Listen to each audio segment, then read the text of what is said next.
The Grammy Award winner worked with Zimmer on the movie The Lion King.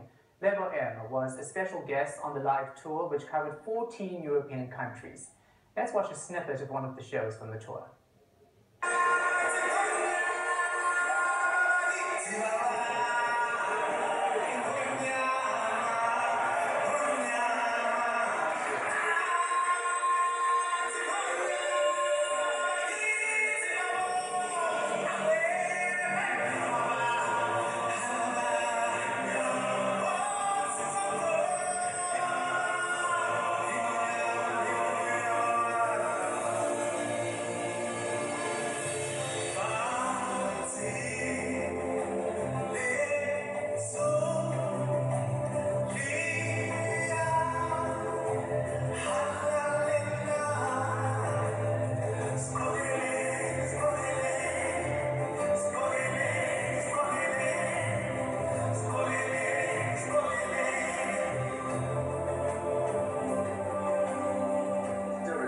From an amazing tour, a milestone both for myself and Hans, considering that before Lion King, our first movie was Power of One, and that's more than 20 years ago.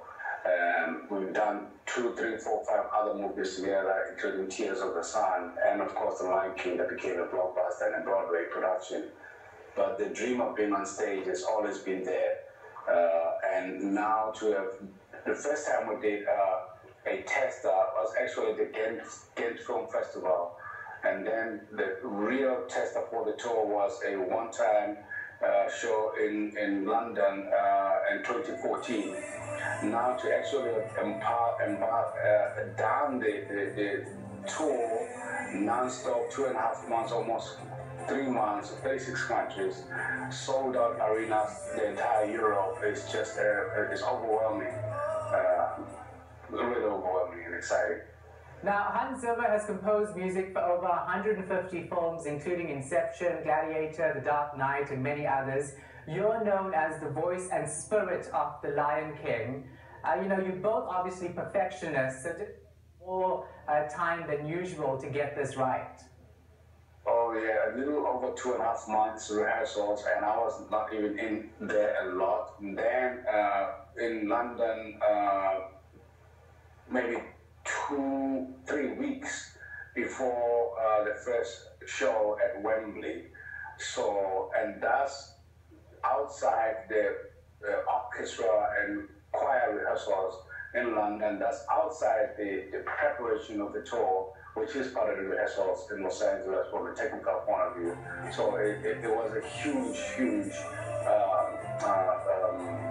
undertaking. So, but because it also had this mixture of tension, which made it even more exciting, because basically a tour like this has never been done before in history, with a film composer to the caliber of Hans Zimmer, and entire show, almost 2.5 hours, film music only, to a live audience at Wembley and beyond Wembley. So it was really challenging, exciting at the same time. How does it feel like knowing that you were born in Soweto in South Africa, and now you're on a world platform with millions of people excited to hear the music you produce? There is a certain personal reward emotionally and all, but the reward is much bigger for me to hear Hans speak of our journey as South Africans through me and my work in every venue. When we finished performing the Circle of Life segment, which was the highlight of the show, he always took time and stopped and recapped our history as a country, as a people, and the achievement of our struggle, and the role that some of us throughout have played in that. And I thought the first 2, 3 times, because it was not scripted, I thought the first 2, 3 times it was just part of the things that you do to test the audience. And throughout the entire tour, Hans always finished with from Soweto to Wembley, from Soweto to Budapest, from Soweto to Prague, from Soweto. It was just mind-boggling to get that kind of reception from not only Hans, the orchestra, but also the audience.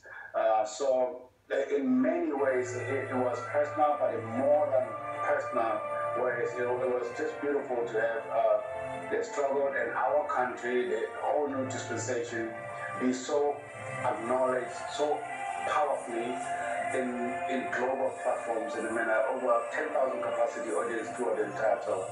So how do you draw from those struggles during apartheid and bring it out in your music? I mean, does that make it any different to other composers? Most of my work actually was inspired, especially lyrically, but also translated melodically by who I am as a South African, by where I come from culturally, but also evolving in Los Angeles and in Hollywood. So being exposed to both worlds at the same time. The very lyrics of The Lion King, most people, I realize now that we are, in fact, the Broadway production, we're entering the 20th anniversary of the Broadway production next year, making us the first and only African content to be that successful for 20 years on Broadway. While doing the Broadway productions and preparing for the 20th anniversary and now doing this tour, I realized the questions are the same. What does the lyrics mean? And I explained the motivation lyrically of Mufasa, the lyrical content of Simba taking over, the motivation lyrically, and the character itself from a human point of view is, when I write around Simba taking over the pride land, I'm seeing Nelson Mandela becoming president of South Africa. And when I explain the lyrics, and people are like, wow, it's political, and yet it's not political, it's about real life. When we say rule this land, rule Musa Lelizwe, rule this land, Musa Mautolo, rule this land with peace, it's Kasipilile, the time has come, it's Kati Simba. You know, so when I start explaining those lyrics, yeah, I also equally realize how South African The Lion King is, and what motivated me as an artist is everything that was happening, turning the new page from the old dispensation into the new democracy, and having a project like The Lion King that gave me the opportunity to be able to be creative, but also tell my story as an artist, tell the story of my country, the old and the new. And when I speak of that, I realize that the motivation for success and the motivation for high quality products, but being told with an approach that has content that people can make tangible was quite an experience on this tour also. You know, I think it's safe to say that many South Africans are proud of what you've done. So when can we expect you to come back home and perform live like you have done with Hans Zimmer?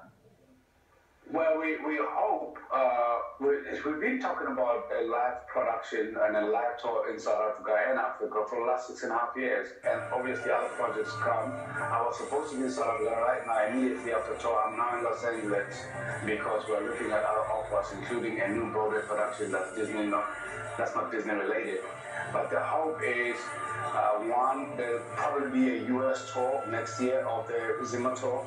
And then we're extending my participation in the Zimmer tour, preparing for a South African tour, probably next year. So I'm not at liberty to comfortably say for sure next year we'll be in South Africa. But we're fortunate. One of the executive producers actually is South African, Steve Kowski, who was very closely with Harvey Goldsmith and Hans and myself. We've been trying to package it from a financial point of view because it's a highly expensive show, an investment of over $5.5 million for this kind of tour.